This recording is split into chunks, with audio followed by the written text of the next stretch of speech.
जय जोहार साथियों, एक बार फिर से आपका स्वागत है ट्राइबल कनेक्शन के यूट्यूब चैनल पर। हम लोग एक बेहद ही महत्वपूर्ण टॉपिक पे बात करेंगे, जैसा कि आपने थंबनेल और टाइटल में देखा ही होगा, और मुझे उम्मीद है कि आपका ध्यान आकर्षित जरूर होगा, ऐसा मुझे पूर्ण विश्वास है। टाइटल और थंबनेल को देख करके अपने पूर्वाग्रह को थोड़ा सा कंट्रोल कीजिए। और देखिए, आरक्षण के पक्ष या विपक्ष की लड़ाई इस वीडियो का उद्देश्य नहीं है। मैं इस वीडियो के माध्यम से उन युवा पीढ़ी को संदेश देना चाहता हूँ जो आरक्षण के दायरे में आ रही है। उन्हें खुद को आत्म मंथन के लिए एक विचार देना चाहता हूँ। उन्हें खुद को सोचना चाहिए। खुद से ये सोचे न कि जब यदि आरक्षण रहा ही नहीं, या रहा भी तो हाथी के दिखाने के दांत के जैसा, क्या ऐसा संभव है? बिल्कुल हो सकता है ना। यही सोचने की बात है कि ऐसा हो सकता है या नहीं। और यदि आप सजग हैं और स्थिरता से चिंतन अवलोकन करेंगे तो आपको एहसास होगा कि आरक्षण का अब सही मायने में अनुपालन और कठिन होता जा रहा है। या यूँ कहा जाए तो बहुत ही कन्फ्यूज़न टाइप का हो गया। हमें पता ही नहीं चलता है कि हमारे लिए आरक्षण का प्रावधान इतना है तो हमारे जैसे नौकरी है, जॉब से, उसमें इतनी सीट आनी चाहिए या हमें उतना प्रतिनिधित्व मिलना चाहिए। केवल एक दिखावटी तौर पर मुझे लगता है कि यहाँ पर हमें दिखाई देता है, लेकिन उसका रियल सिचुएशन, जो रियल हमारे सामने जो आता है, वो हमें नहीं मिलता है। तो वही जो हम लोग बात कर रहे थे ना कि हाथी के दिखाने के दांत के जैसा हो गया। सरकारें या कई सारी चीज़ें हैं होती हैं जो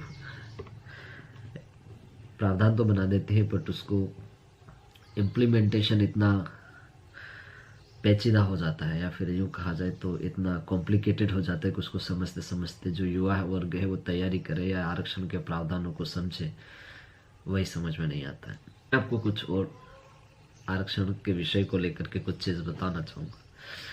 साथियों, तेज गर्मी में रेगिस्तान में सूर्य की किरणों के द्वारा उत्पन्न चमक से ठीक हवा में हमें जल स्रोत होने का आभास होता है, परंतु वो होता नहीं है। और प्रकृति के इस भ्रामक रूप को प्यास से व्याकुल मृग जल स्रोत समझ करके उसके पीछे भागता रहता है। इसे ही मृग तृष्णा कहते हैं। इस समय में सामाजिक, आर्थिक और तकनीकी क्रांति व्यापक रूप से और सघन होंगे या और बढ़ेंगे।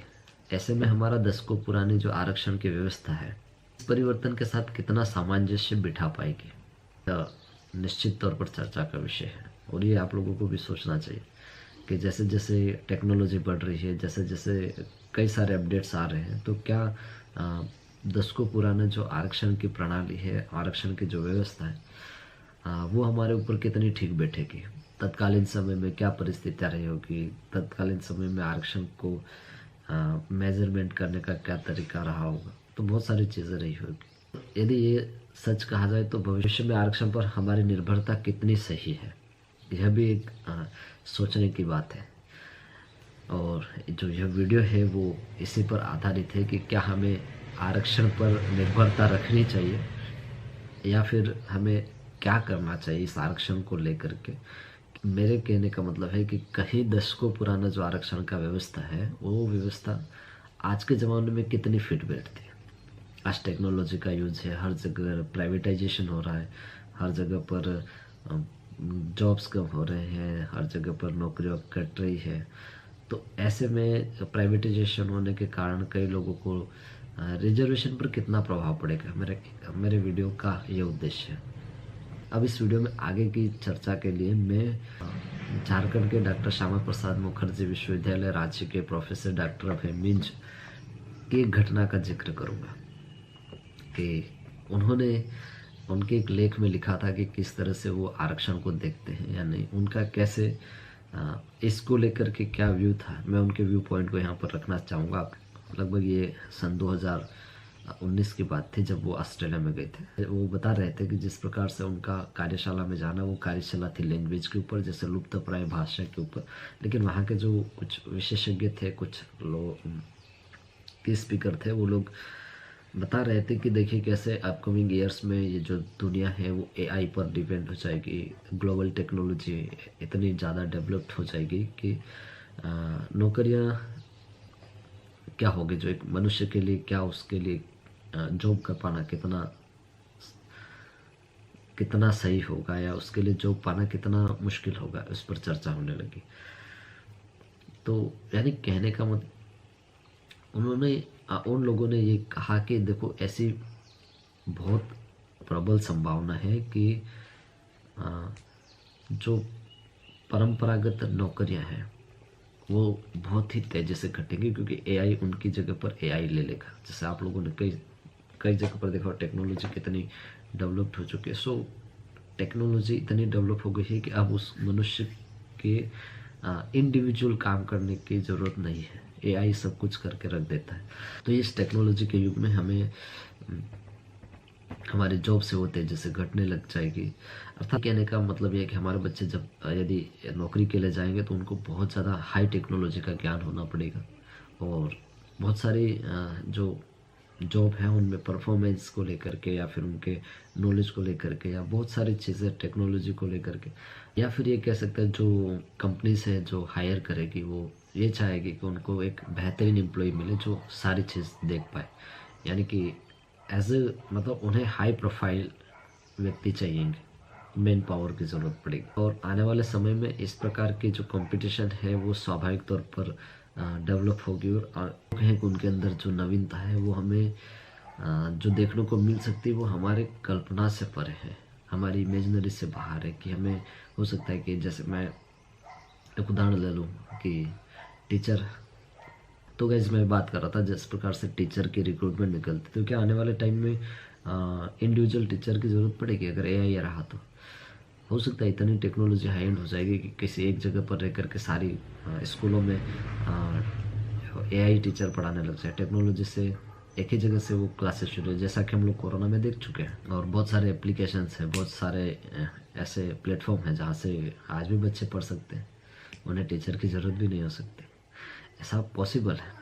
मेरे कहने का मतलब है कि ये टेक्नोलॉजी जिस प्रकार से आगे जाएगी तो क्या हमारा इस उद्देश्य के साथ रहना कि क्या हम किस प्रकार से डिपेंड रह पाएँ रिजर्वेशन पे। आप तो जानते हैं कि टेक्नोलॉजी में ये जो पूरी दुनिया है वो एक ग्लोबल विलेज बन जाती है।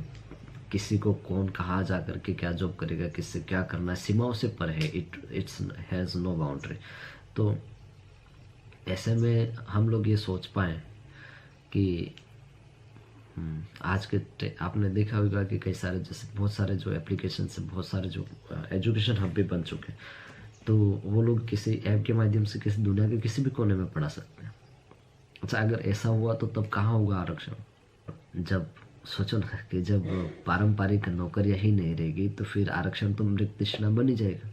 हमें लगेगा अच्छा जॉब है, हम उसी प्यासे मृग के समान जो अनरियलिस्टिक चीज़ है कि जो है ही नहीं, हमें दिख रही है खाली है, तो हम उसके पीछे भागना शुरू कर देंगे। समझ रहे हैं? तो ऐसा पिछले कुछ दशकों से हमें देखने को भी मिला है कि नौकरियों के जिस टाइप में चेंज हुआ है वो हमें देखने को भी मिला। हम लोग चाहते हैं कि हम लोग ट्रेडिशनल तरीके से काम करें। मेरे इस वीडियो बनाने का ये उद्देश्य है कि हमें डिफरेंट तरीके से भी सोचना पड़ेगा।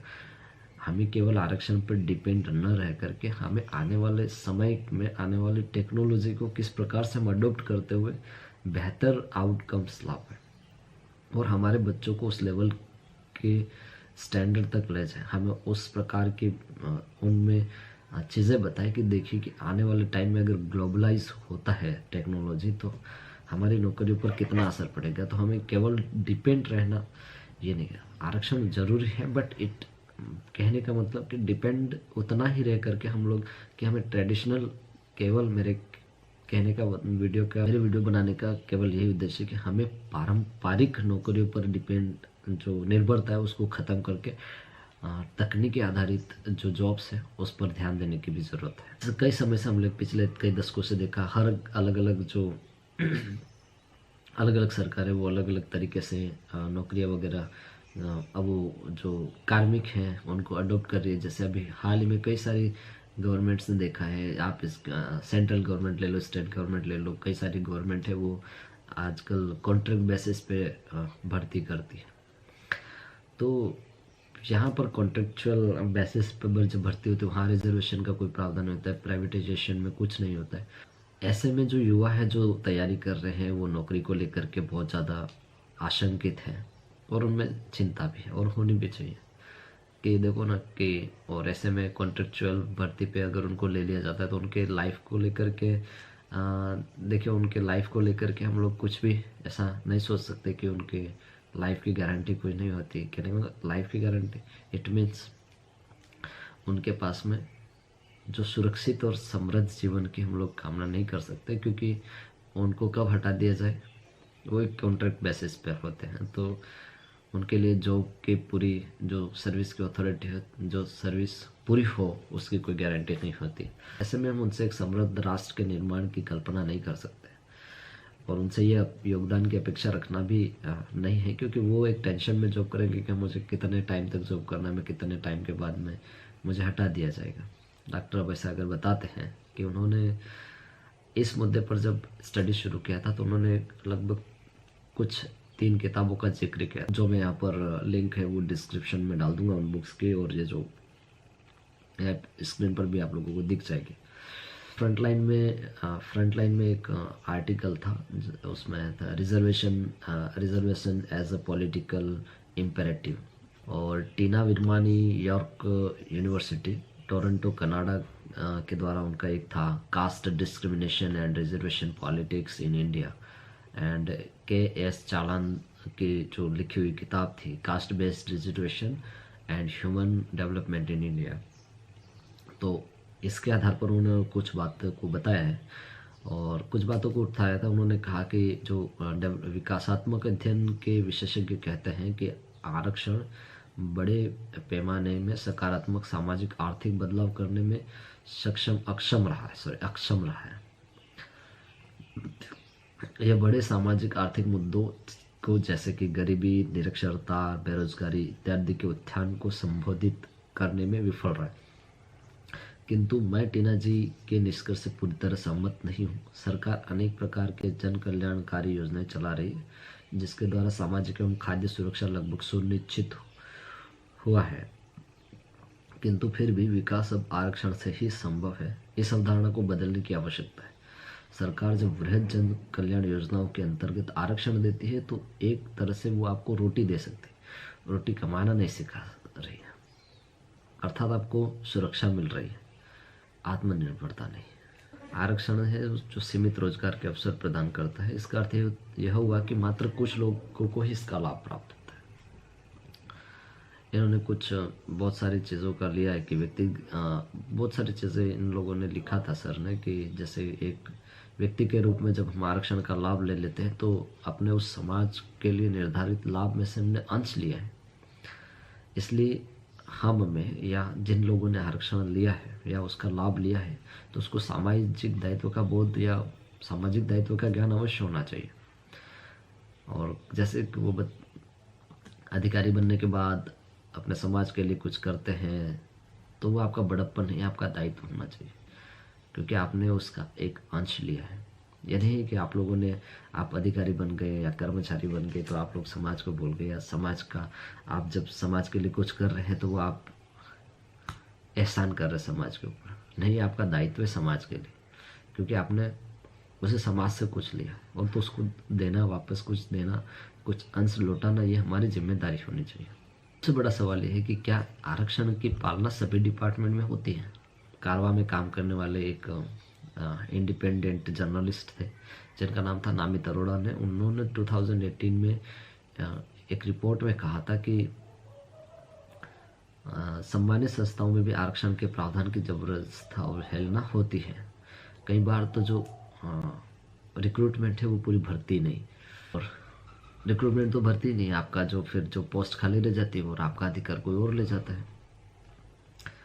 और उन्होंने यह भी बताया कि उस रिपोर्ट में यह भी बताया गया कि कुछ जो छोटे पद होते हैं उसमें आरक्षण जो बहुत छोटे पद होते हैं उसमें आरक्षित वर्ग के जो लोग होते हैं वो बहुत ज़्यादा होते हैं, और जो हायर और हाई प्रोफाइल लोग जो पोस्ट होती है उसमें आरक्षित वर्ग का कुछ भी नामो निशान नहीं होता है।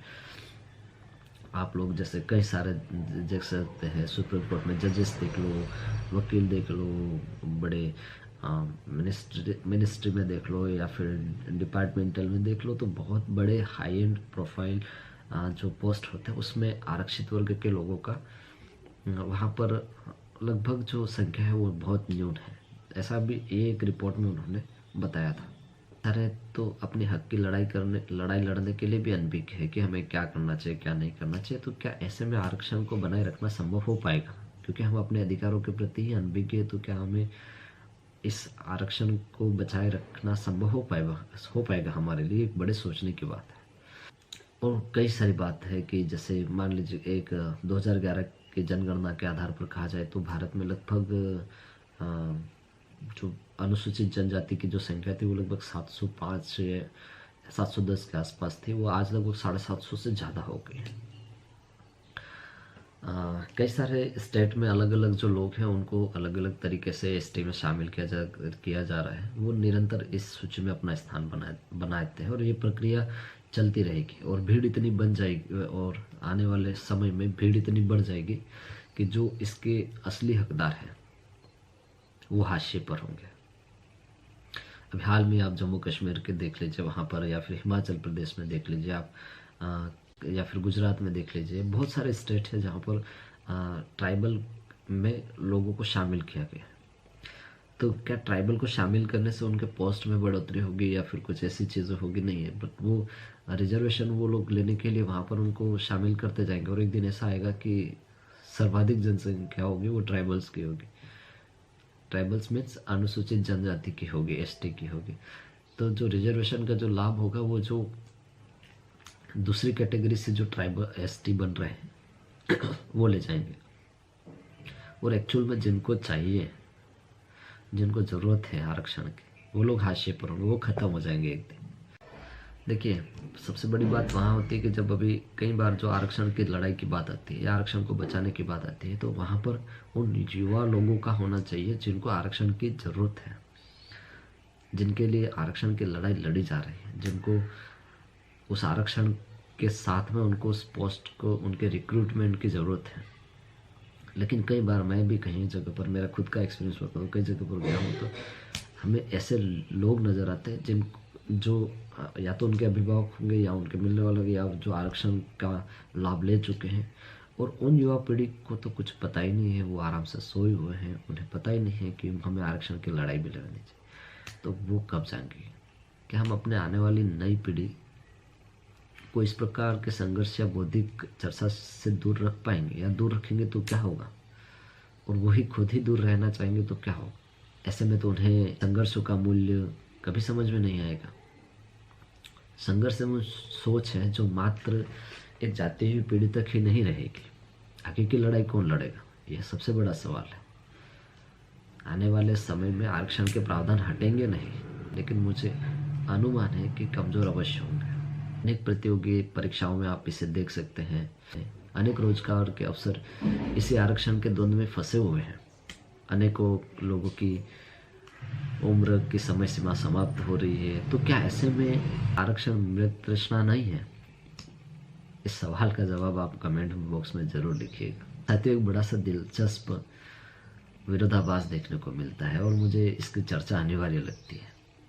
तो मैं इस वीडियो के माध्यम से उस चर्चा को आगे कंटिन्यू करता हूँ कि जब आरक्षण की बात आती है तो गैर आरक्षित वर्ग ये कहता है कि आदिवासी है या आदिवासी कोटा से है या एसटी कैटेगरी से है, या फिर वहीं पर अगर किसी मजदूर या कामगार या कारीगर की या फिर किसी ऐसे मजदूर की आवश्यकता होती तो पहली प्राथमिकता वो आदिवासी को देते हैं कि हमें तो आदिवासी जो इस टाइप का है वो आदिवासी कारीगर चाहिए, आदिवासी वर्कर चाहिए। ऐसा क्यों? क्योंकि आदिवासी कर्मठ, ईमानदार और सबसे अधिक विश्वसनीय होता है। वर्ल्ड डेवलपमेंट की एक अनुसंधान में अश्विनी देशपांडे और टॉमस वेस्कोपफ, मैं नाम यहाँ पे मेंशन कर दूँगा, मुझे प्रोनाउंस करने में थोड़ा सा हो रहा है। तो उन्होंने पाया था कि, और वो रिपोर्ट में, या इस रिपोर्ट का लिंक मैं नीचे डिस्क्रिप्शन में डाल दूँगा, वहाँ जाकर के आप इस रिपोर्ट को पढ़ सकते हैं। उस रिपोर्ट में पाया था कि जो आदिवासी अधिकारी है उनका प्रमोशन के बाद या उच्च पदों पर जो काम करने की क्षमता है या दक्षता है वो बेहतर हो जाती है। वो बेहतरीन तरीके से काम करते हैं, अपने लगन और पूर्ण ईमानदारी के साथ काम करते हैं। उन्होंने कहा कि लोगों की जो सोच है ना, अच्छा ये तो आरक्षण से लगा हुआ है, अच्छा उसने ये किया, इट मीन्स आरक्षण से लग कर गया, आरक्षण वाले हैं इसलिए उसने ऐसा किया। ऐसे जो नैरो माइंडेड नैरो थिंक है ना, उससे जब वो बाहर आएंगे ना, तो मुझे लगता है कि उस पूर्वाग्रह से जब ये लोग बाहर आएंगे तो थोड़ा और बेहतर काम हो जाएगा।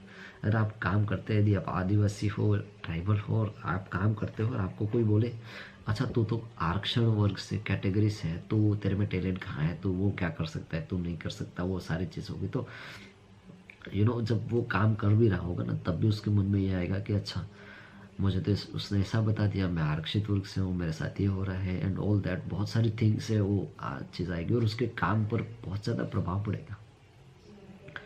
तो ऐसे में अगर लोग ये सोचना बंद कर देंगे कि अच्छा ये आरक्षित वर्ग से है या उस कैटेगरी से है, तो इस तरह का अगर वो बंद कर देंगे तो वो अपने काम पर फोकस कर पाएगा और बेहतर तरीके से कर पाएगा, उसके प्रदर्शन की क्षमता और बढ़ेगी, ऐसा मुझे पूर्ण विश्वास है। वीडियो के अंत में एक और महत्वपूर्ण चर्चा करना मैं